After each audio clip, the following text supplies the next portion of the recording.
সারা দেশেই ভাঙচুর চলছে আওয়ামী লীগ নেতাকর্মীদের বাড়িতে। তারই পরিপ্রেক্ষিতে নোয়াখালীতে ওবায়দুল কাদেরের বাড়িতে ভাঙচুর চলছে। সেখানে রয়েছেন গিয়াস উদ্দিন রনি। আমরা তার কাছ থেকে জানবো সেখানকার অবস্থা। রনি, একটু জানতে চাই যে ওবায়দুল কাদেরের বাড়ির সামনে কি পরিস্থিতি? জি রেদওয়ানা, আপনি যেমনটি জানাচ্ছিলেন, আমরা সকাল থেকে নোয়াখালীর কোম্পানিগঞ্জে বাংলাদেশ আওয়ামী লীগের সাধারণ সম্পাদক ওবায়দুল কাদেরের বাড়িতে রয়েছি। গতকাল রাত থেকেই ফেসবুকে ঘোষণা আসে যে আজকে ওবায়দুল কাদেরের বাড়ি গুটিয়ে দেওয়া হবে। আর এখানে যে বিক্ষুব্ধ জনতা আছে তারা অভিযোগ করেছেন যে গত 15 বছর স্বৈর শাসন এবং ফ্যাসিবাদের যে তকমা তিনি সৃষ্টি করেছেন তার জন্য বিক্ষুব্ধ জনতা এই হামলা ভাঙচুর করছে।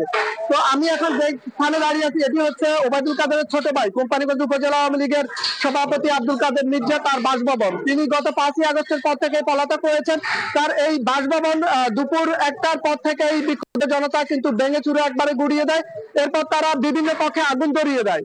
আমরা আপনাদেরকে জানিয়ে রাখি, 5ই আগস্টের পর থেকে আব্দুল কাদের মির্জা এই বাড়িতে ছিল না, এবং এছাড়া তারা আরো যে 5 ভাই রয়েছে তাদের কেউ কিন্তু এই বাড়িতে থাকে না।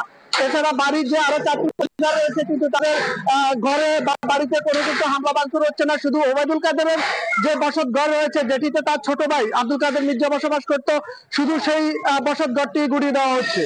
তো এখানে আমরা বিক্ষুব্ধ ছাত্র জনতার সাথে কথা বলেছি। তারা অভিযোগ করেছে যে গত 5ই আগস্টের পর এই বাড়ি ভাঙচুর করা হয়, ভাঙচুর করার পরও কিন্তু আবার এই বাড়ি পুনরায় মেরামত করা হয়। তো তাদের অভিযোগ হচ্ছে কার যোগ সাজসে এই বাড়ি পুনরায় তারা মেরামত করেছিল, তারা এই নিয়েও কথা তুলেছিলেন।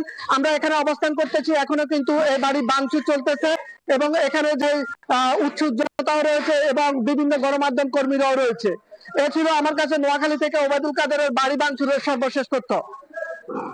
রনি, আপনাকে ধন্যবাদ।